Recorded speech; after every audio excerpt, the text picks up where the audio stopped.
Video చేసిన తర్వాత video నచ్చితే సబ్స్క్రైబ్ చేయండి, చేయడం మర్చిపోకండి. లేదు మర్చిపోతామంటే ఇప్పుడే సబ్స్క్రైబ్ చేయండి. వీడియో నచ్చకపోతే లాస్ట్ లో అన్సబ్స్క్రైబ్ చేయండి. బట్ నచ్చితే లైక్ అండ్ కామెంట్ కూడా చేయండి. ఈ వీడియోలో మాక్సిమం థియరీసే ఉన్నాయి. What is the meaning of దేవరత and don't ask me meaning of raiser because I don't know. దేవరత అంటే అర్థం వెహికల్ ఆఫ్ గాడ్స్, అంటే దేవుని వాహనం. లైక్ మహాప్రళయ కాల రుద్రుడు మహాశివుని వాహనం నందీశ్వరుడు లెక్కన. కానీ ఈ మూవీలో మేబీ డైరెక్టర్ గారు దేవుని వాహనం అంటే ఇంకా బ్రూటల్ గా భయంకరంగా చెప్పాలంటే ఆ కాళికాదేవి అమ్మవారి వాహనం సింహాన్ని దృష్టిలో పెట్టుకుని ఆ పేరు పెట్టుండొచ్చు దేవరత అని ఆ క్యారెక్టరైజేషన్ రాసి ఉండొచ్చు. అంటే ఆ సింహం దేనికి ప్రతీకో తెలుసుగా, పవర్ అండ్ ఫెరోసిటీకి నిదర్శనం. పవర్ అంటే మీకు ఐడియా ఉందిగా, స్ట్రెంగ్త్ అంటే బలం, గ్రేట్ ఫోర్స్ ఉండడం. అండ్ ఫెరోసిటీ అంటే క్రౌర్యము, క్రూరత్వము అంటే మెర్సిలెస్ గా ఉండడం. అదే అమ్మవారి సింహం యొక్క గుణాలు, అది కూడా క్రూరమైన రాక్షసులపైనే. సో ఈ పరాక్రమము, క్రూరత్వము ఆ సింహం చూపిస్తుంది. ఇన్ ద సేమ్ వే దేవరత కూడా కాన్సార్ లో ఉన్న రాక్షసులపైన తన షీర్ స్ట్రెంగ్త్ ని, క్రూరత్వాన్ని చూపిస్తాడు. Next శౌర్యాంగ tribe leader. Movie climax లో భారవ ఒంటికి గ్రీన్ కలర్ రంగు పూసిన తర్వాత, వాళ్ళ కత్తి రిచువల్ పూర్తి చేసిన తర్వాత భారవ వాళ్ళ లీడర్ కాబట్టి తన ఒంటి మీద ఇలా వూలెన్ క్లాత్ ని కప్పుతారు. దెన్ ఆ తర్వాత భారవ వెనక్కి తిరిగి ఒక్కడు కూడా ప్రాణాలతో మిగలకూడదు అంటాడు. సో వాళ్ళ రిచువల్, ఆ కత్తి విన్యాసం 1000 ఏళ్లుగా ఎలా వాళ్ళు పాటిస్తున్నారు, సేమ్ అదే విధంగా ఆ వూలెన్ క్లాత్ రిచువల్ ని కూడా వాళ్ళు ఫాలో అవుతున్నారు. అంటే ఈ వూలెన్ క్లాత్ కేవలం ఇప్పటి ఈ టైంలో ఉన్న శౌర్యంగ తెగ నాయకుడు మాత్రమే వేసుకుంటాడు. సో ఇయర్ 1127 లో కూడా అప్పటి నాయకుడు ఇది వేసుకోవడాన్ని మనం గమనించవచ్చు. సో అలా ఆ 3 ట్రైబ్స్ లో శౌర్యంగ నాయకుడు ఎక్కడున్నాడో ఈజీగా ఈ ఉలెన్ క్లాత్ వల్ల గుర్తించవచ్చు. సో సేమ్ అదే విధంగా మూవీ క్లైమాక్స్ లో మనకు అందరితో పాటు రంగు పూసుకొని తనను డిఫరెన్షియేట్ చేయడం కోసం ఆ ఉలెన్ క్లాత్ ని భారవ మీద వేస్తారు. సో అలా మనకు ఈ విధంగా కూడా ఈజ్ ద లీడర్ అని రిప్రజెంట్ చేస్తారు. నెక్స్ట్ బిలాల్ కోసం వెంటనే ఆ జీప్ ఎలా వచ్చింది? ఇంటర్వెల్ బ్యాంక్ లో బిలాల్ కోసం వెంటనే ఒక జీప్ వస్తుంది. అది సడన్ గా ఎక్కడి నుండి వస్తుంది అని డౌట్ రేజ్ అయిందా? ఆర్ జస్ట్ సినిమా కదా కన్వీనియంట్ కోసం అలా రాసుకున్నారని వదిలేసారా? నో వే, డైరెక్టర్ గారు దానికి కూడా జస్టిఫికేషన్ ఇచ్చారు. లైక్ ఆ జీప్ తోలే అతను స్టార్ట్ నుండి అంటే బిలాల్ ని కిడ్నాప్ చేసిన దగ్గరే ఉంటాడు. అంటే తన జీప్ లోనే యాక్చువల్ గా బిలాల్ వాళ్ళు పారిపోదాం అనుకుంటారు. బట్ సడన్ గా కంటైనర్స్ లో ఆ ఆర్మీ వాళ్ళు వచ్చి ముసిగేసి ఆది పాపను అండ్ బిలాల్ ని కిడ్నాప్ చేస్తారు. అయితే మరి ఆ జీప్ తోలే అతన్ని ఎందుకు కిడ్నాప్ చేయలేదు? ఆర్ అట్లీస్ట్ అవసరం లేదు కాబట్టి చంపేయాలి కదా, బట్ ఎందుకని చంపలేదు ఆర్ కిడ్నాప్ చేయలేదు అంటే దానికి ఆన్సర్ వచ్చేసి తను అదే టైంలో అక్కడే ఉంటాడు కానీ అక్కడ కనపడ్డు. ఇలాంటి సంఘటనలు ఇంతకు ముందు చాలా జరిగాయి కానీ ఇదే మొదటిసారి. అంటే ఆ టైంలో తను హోటల్ లోనికి వెళ్తాడు. మేబీ బిల్ కట్టడానికో ఆర్ టీ తాగడానికో ఆర్ లాంగ్ జర్నీ కాబట్టి వాటర్ బాటిల్ కోసమేమో, ఏమో నాకైతే ఐడియా లేదు. బట్ లోన్ కి అయితే వెళ్తాడు, అది మనకు క్లియర్ గా మూవీలో చూపిస్తారు. అందుకనే వాళ్ళు ఇతన్ని చూడరు. అండ్ ఎప్పుడైతే ఆ కంటైనర్ బయలుదేరుతుందో అప్పుడు తను కూడా వెనకాలే దూరంగా ఉండి ఫాలో అవుతాడు. సో ఈ సీన్స్ లో ఎక్కడ తను ఫాలో అవుతున్నట్లుగా కనిపించడు, జస్ట్ ఇక్కడ తప్ప. సో మెల్లిగా దూరంగా ఉండి ఫాలో అయ్యి సరైన టైం కి 8/46 బేస్ లోకి వెళ్తాడు. నెక్స్ట్ బిగ్గెస్ట్ డౌట్, వేలంగడిలో నారాయణ్ ని చంపేస్తే అక్కడ సెక్యూరిటీ దేవాన్ని ఎందుకు కాల్చకుండా వదిలేస్తారు? అండ్ మిగతా దొరలు ఎందుకని దేవాన్ని చంపమని చెప్పరు? చాలా మందికి ఇదే బిగ్గెస్ట్ డౌట్ అయి ఉండొచ్చు. కొంతమంది చేయి నరికినప్పుడు గన్స్ లోడ్ చేసి లేవు, అందుకనే వెంటనే కాల్చలేకపోయారు. అండ్ ఆ తర్వాత తల నరికితే షాక్ వల్ల అలా ఉండిపోయారు, అందుకనే చంపలేదు అని అనుకుంటున్నారు. ఎస్, చేయి నరికినప్పుడు గన్స్ లో కార్ట్రిడ్జెస్ లోడ్ చేసి ఉండవు, అంటే బుల్లెట్స్ లోడ్ చేసి ఉండవు. సో అందుకనే వెంటనే రాధారామ చెప్పగానే లోడ్ చేసి కాల్చడానికి ట్రై చేస్తారు, టైం పడుతుంది. బట్ మూవీ టీమ్ కి తప్ప ఫస్ట్ టైం మూవీ చూసే వాళ్లకు అండ్ అక్కడి దొరలకు, కాపుర్లకు, సెక్యూరిటీ వాళ్ళకు కూడా ఐడియా ఉండదు వెంటనే ఇంత త్వరగా నారంగ్ తలను దేవా వేసేస్తాడని. అయితే ఆ టైంలో అందరూ షాక్ లో ఉంటారు, ఇంక్లూడింగ్ హైరార్కీలో ఉన్న అక్కడి దొరలు కూడా. బట్ షాక్ లో ఎంతసేపు ఉంటారు? మహా అయితే రఫ్ గా ఒక 5 minutes ఉంటారు. బట్ దేవన్ చెప్పకుండా ఎందుకు మళ్ళీ జైల్లో పెట్టారు అనే క్వశ్చన్ బాగా అందరి మైండ్స్ లో రన్ అవుతూ ఉంటుంది. మన గెస్, అలా చంపాలి అనుకుంటే మహారాలో విష్ణుని చంపినప్పుడే గాడ్స్ దేవాన్ని చంపేయాలి, ఆర్ నారాయణ్ చంపమని చెప్పి ఉండాలి. అంటే అప్పటికి చంపింది దేవా అని ఎవరికి తెలియదు, వరద అని అనుకుంటారు. సో వరదను అండ్ తన టీం ని చంపేయాలిగా. బట్ కర్త కొడుకు అండ్ ఆల్సో కాపరి కాబట్టి వెంటనే చంపలేరు, ఇట్స్ రూల్స్. సో అందుకనే విష్ణుకి హెడ్ ఆర్ విష్ణుకి సంబంధించిన వారు ఆర్ తన ఏరియాకి దొర మాత్రమే ఆ చంపిన వాడిని హ్యాండిల్ చేస్తాడు. అంటే తన ఏరియాకి తీసుకొచ్చి దొరలు, కాపర్ల ముందు తీర్మానం చేస్తాడు, అంటే వాళ్ళ లెక్క ప్రకారం చంపడం. మరి విష్ణుని చంపినప్పుడే నారంగ్ వాళ్ళు గ్యాంగ్ ని పంపించి అప్పుడే చంపించి ఉండొచ్చుగా, ఆర్ గాడ్స్ ని యూజ్ చేసి చంపేయొచ్చుగా. అంటే అలా చేస్తే అది రివెంజ్ అవుతుంది, కొట్లాట అవుతుంది, వార్ అవుతుంది.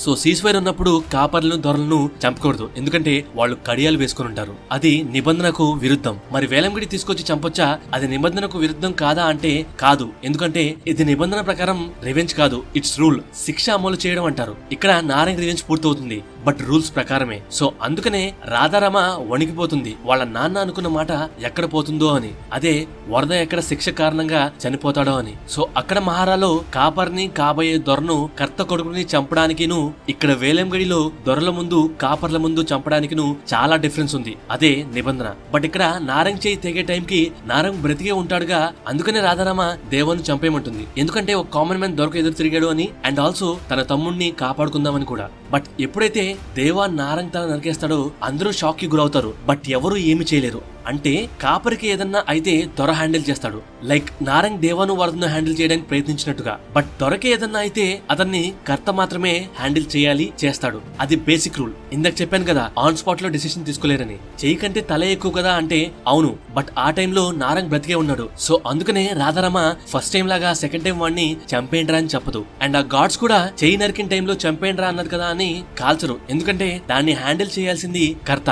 బట్ రాధారామ ఒక పవర్స్ ని రాజమన్నారు ఇచ్చాడు కదా అంటే పూర్తిగా పవర్స్ కాదు, just temporary powers, basic things చేయడం కోసం మాత్రమే. ముఖ్యంగా ఆర్మీని యూజ్ చేసుకుని వార్ ని ఆపడానికి మాత్రమే. అండ్ పాస్ట్ 25 years గా హై క్లాస్ పీపుల్ లైక్ దొరల్ని ఎవరు చంపలేదు, అట్లీస్ట్ ముట్టుకోలేదు. సో ఆ సిచ్యువేషన్ ని కేవలం కర్త రాజమన్నారు మాత్రమే హ్యాండిల్ చేయగలడు. అందుకనే ఓటింగ్ అయ్యే వరకు దేవా అండ్ వరద టీం ని ప్రాణాలతో ఉంచుతుంది. అంటే ఎగ్జాక్ట్లీ చెప్పాలంటే కర్త రాజమన్నారు వచ్చే వరకు దేవని సంఖ్యలతో కట్టేసి జైల్లో వేసి ప్రాణాలతో ఉంచుతుంది. నెక్స్ట్ వేలంగడిలో దేవా బాడీ లాంగ్వేజ్. కాలర్ పట్టుకున్నాడని తల తీసుకొచ్చి వరద కాళ్ళ దగ్గర పెట్టాడు దేవా. అండ్ తల తెంచే ముందు చేయి నరికిన తర్వాత తన బాడీ లాంగ్వేజ్ మీరు అబ్జర్వ్ చేస్తే ఏదో రౌద్రంగా ఉన్నట్టు కనిపించడు, చాలా క్యాజువల్ గా చేసినట్లు ఉంటుంది ఆ బాడీ లాంగ్వేజ్. అంటే ఎఫర్ట్లెస్ గా ఉంటుంది, ఇట్స్ జస్ట్ తనకి క్యాజువల్ అన్నట్లుగా ఆ బాడీ లాంగ్వేజ్ ఉంటుంది. కేర్లెస్నెస్. ఎవడైతే నాకేంటి వరద మీద చెయ్యి వేశాడు, వరదని ముట్టుకోకూడదు, that's it. Next the most terrifying గా ఇన్ ఖాన్సార్.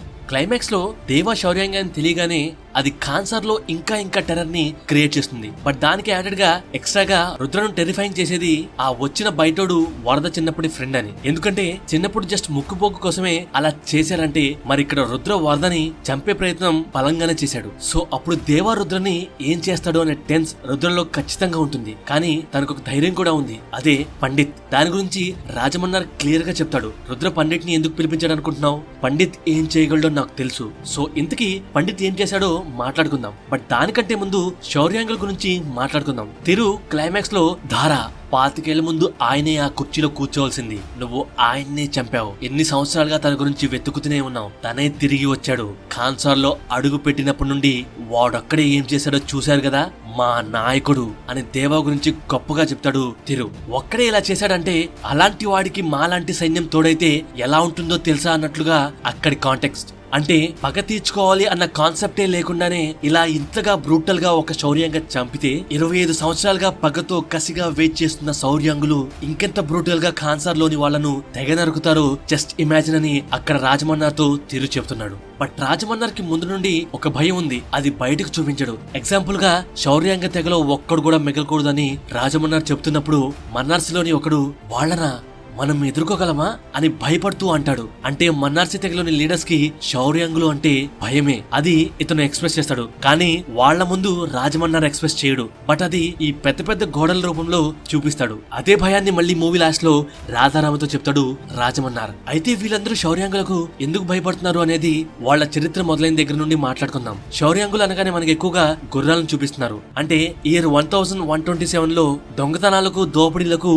వాళ్ళు ఎక్కువగా గుర్రాలపైనే వెళ్లే వాళ్ళు. బట్ తిరిగి వచ్చినప్పుడు ఈ పోల్ ని చూసారుగా, ఇది చూస్తే మీకు ఏమైనా గుర్తొచ్చిందా? ఇది గెస్. మేబీ ఈ ప్లేస్ వచ్చేసి ప్రెసెంట్ మహారా అవ్వచ్చు. అండ్ ఆ పోల్ చుట్టూ వాళ్ళు రౌండ్స్ వేస్తున్నారు. అది ఊరికనే కాదు, మేబీ ఆ పోల్ ముందు ఒక దేవత విగ్రహం ప్రదర్శించవచ్చు. అండ్ ఈ ప్లేస్ చుట్టూ గుడిసెలు ఉన్నాయి. అండ్ మధ్యలో ఒక ఖాళీ ప్లేస్ ఉంది, అంటే ఓపెన్ ఏరియా. అండ్ ఆ గుడిసెలుగా అనుకుని ఆ కొండ ప్రాంతం ఉంది. సేమ్ అలాగే మహారా ప్లేస్ లో కూడా మధ్యలో గ్యాప్ ఉంది, అంటే ఓపెన్ ఏరియా ఉంది. ఇక్కడ అమ్మవారి గుడి ఉంది, చుట్టూ గుడిసెలు ఉన్నాయి. అండ్ ఆ గుడిసెలని ఆనుకొని ఆ కొండ ప్రాంతం, దానికి మెట్లు ఉన్నాయి. మేబీ ఎక్కువగా శౌర్యాంగులే ఇలా రౌండ్స్ వేస్తూ ఉండొచ్చు. ఎందుకంటే ఈ పిక్ లో మీరు గమనిస్తే ఇక్కడ ఇలా కాపలాగా నుంచున్న వారు మన్నార్సి తెగవాళ్ళు. వాళ్ళనే ఇక్కడ ఇంటర్లో వాళ్ళ వెపన్స్ ద్వారా ఐడెంటిఫై చేయొచ్చు. అండ్ ఇంకొక గెస్ ఏంటంటే 3 తెగల వాళ్ళు వైలెంటే, బట్ మేబీ వాళ్ళ వర్క్స్ ని షేర్ చేసుకుని ఉండొచ్చు. లైక్ వేటకు పోయే వాళ్ళు ఎక్కువ శాతం శౌర్యాంగులు అయి ఉండొచ్చు. ఖాన్సార్ లో maximum ruling ideas and security works గా ఎక్కువగా మన్నార్సి వాళ్ళు అయి ఉండొచ్చు. అండ్ ఘనియార్లు వాళ్ళిద్దరిని ఎక్కువగా ఫాలో అవడం చేస్తుండొచ్చు. అండ్ బ్రిటిష్ వాళ్ళను కూడా ఎదుర్కొని, అంటే బుల్లెట్స్ కాలుస్తున్న ఎదురుగా వెళ్లి అడ్డుగా నిల్చొని బ్రిటిష్ వాళ్ళను చంపడానికి ఎక్కువగా శౌర్యాంగ్లే ముందుకెళ్ళుండొచ్చు. అండ్ బ్రిటిష్ వాళ్ళు వచ్చేటప్పుడు గ్రీనిష్ కలర్ లోనే మనకు ఆ సరౌండింగ్స్ ని చూపిస్తారు. సో మూవీలో గ్రీన్ కలర్ లో ఎక్కువగా శౌర్యాంగుల్నే రిప్రజెంట్ చేస్తారు. సో ఇక్కడ main percentage of brutal fighters శౌర్యాంగులే అని ఈ ఫ్లాష్ బ్యాక్ సీన్స్ ద్వారా చెప్తున్నారు. అంటే 1127 ఇయర్ నుండి ఇది క్లియర్ గా మనకు చెప్తున్నారు. అంత హిస్టరీ ఉన్న బ్రూటల్ పీపుల్ ని చూసి ఆబ్వియస్ గా మిగతా తెగల వాళ్ళు భయపడతారు. బట్ రాజమన్నారు వాళ్ళు ఎందుకు భయపడుతున్నారు? మేబీ ధారా వాళ్ళ ఫాదర్ అండ్ ధారాని చూసా.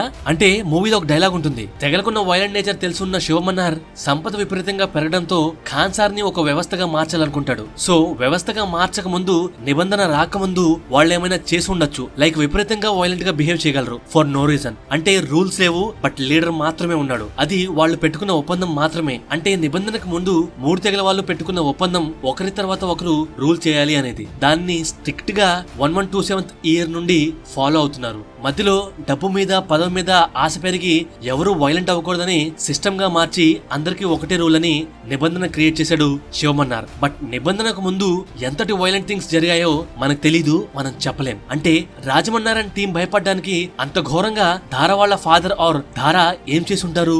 రాజమన్నార్ కి ఉన్న ధైర్యానికి, తెగింపుకి, ఈర్ష్యకి, తన నేచర్ కి శౌర్యాంగులు ఇలా చేశారు అని ఎప్పుడో జరిగిన చరిత్రను, పురాతన కథలను వాళ్లకు చెప్తే అదంతా ట్రాష్ అని అంటూ లెక్క చేయడు.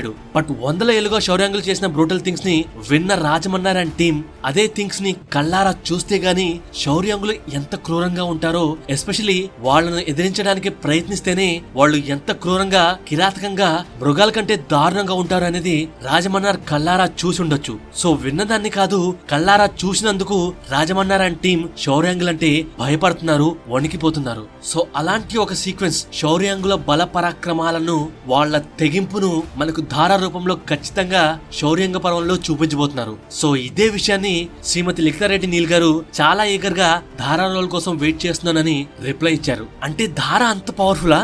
మేబీ ఆ శౌర్యాంగులకున్న వైలెంట్ నేచర్ మొత్తం మన ధారాలోనే కనిపిస్తుందా? అంత పవర్ఫుల్ కాబట్టే ధారాను శౌర్యాంగులు లీడర్ చేసుకున్నారా? లైక్ బలమున్నవాడే లీడర్ గా ఆ తెగలో ఉంటాడు. అదే విషయాన్ని భారవ రుద్రారంగతో చెప్తాడు, నూరిపోస్తాడు. అదే పాయింట్ ని నిబంధనలో శివమన్నారు వైలెంట్ అవ్వడానికి మెయిన్ పాయింట్ గా పెట్టాడు. మేబీ అది శౌర్యాంగులను చూసే ఆ పాయింట్ పెట్టారా? సో వాళ్ళ వైలెంట్ నేచర్ ఎలా ఉంటుంది అంటే లీడర్ అవడం కోసం వాళ్ళల్లో వాళ్ళకే ఫైట్స్ జరుగుతాయి. ఇందులో ఏముంది, అది నార్మలేగా. అంటే కేవలం శౌర్యాంగులు మాత్రమే ఆ ఫైట్ లో పాల్గొంటే వాళ్ళను వాళ్లే అతి కిరాతకంగా చంపేసుకుని ఒకడు లీడర్ గా మిగులుతాడు. అంటే వాళ్ళల్లో నాయకుడు అవడానికి ఒకరినొకరు చంపేసుకునే కసి వాళ్ళల్లో ఏర్పడుతుంది. అలాంటి వైలెంట్ బ్రూటల్ నేచర్ ఉన్న ట్రైబ్ కి లీడర్ ఇంకెంత క్రూరమైన వీరుడై ఉండాలి, అండ్ వాళ్ళను సింగిల్ హ్యాండెడ్ గా హ్యాండిల్ చేసే పోటుగాడై ఉండాలి. సో వాడే శౌర్యాంగులకు లీడర్ అవ్వగలడు. సో అలాంటి మోస్ట్ వైలెంట్ నేచర్ పీపుల్ కి లీడర్ ఎంత వైలెంట్ గా ఉంటాడో ఒక్కసారి ఊహించండి. అలాంటి నాయకుడే ద గ్రేట్ ధారా. అలాంటి వాడినే డైరెక్ట్ గా ఎదుర్కోవాలంటే అది అసాధ్యం. అందుకనే రాజమన్నార్ అండ్ టీం వాళ్ళని చూస్తేనే భయపడతారు. సో అలాంటి ధారాని చంపి ధారా ప్లేస్ లో శౌర్యాంగులకు లీడర్ అవుదామని కలలో కూడా శౌర్యాంగులే ఊహించలేరు. పోసేసుకుంటారు, వణికిపోతారు. మరి అలాంటి ధారాను, శౌర్యాంగులను డైరెక్ట్ గా వెళ్లి కిరాతకంగా చంపాడంటే పండిత్ ఎంత వైలెంటో ఆలోచించండి. సరిగ్గా 25 ఏళ్లకు ముందు శౌర్యాంగులంటే ఉచ్చ పోసుకునే మన్నార్సి, ఖనియార్ తెగ వాళ్ళు ఇప్పుడు పండిత్ అంటే పోసుకుంటున్నారంటే దానికి ఏకైక కారణం పండిత్ ధారాను, అతని ఆర్మీని ఓచుకోత చేయడమే. మరీ ముఖ్యంగా ధారాను చంపడమే. అంటే తన యవ్వనంలో మేబీ ఒక 15 to 18 ఇయర్స్ ఉన్నప్పుడే పండిత్ ధారాను చంపుతాడు. అండ్ మూవీలో ఒక చోట రుద్ర పండిత్ ని రే అని పిలుస్తాడు. జస్ట్ లైక్ రంగా రుద్రను రే అని చనుతో ఎలా అంటాడో సేమ్ అదే విధంగా రుద్ర పండిత్ ని రే అని పిలుస్తాడు.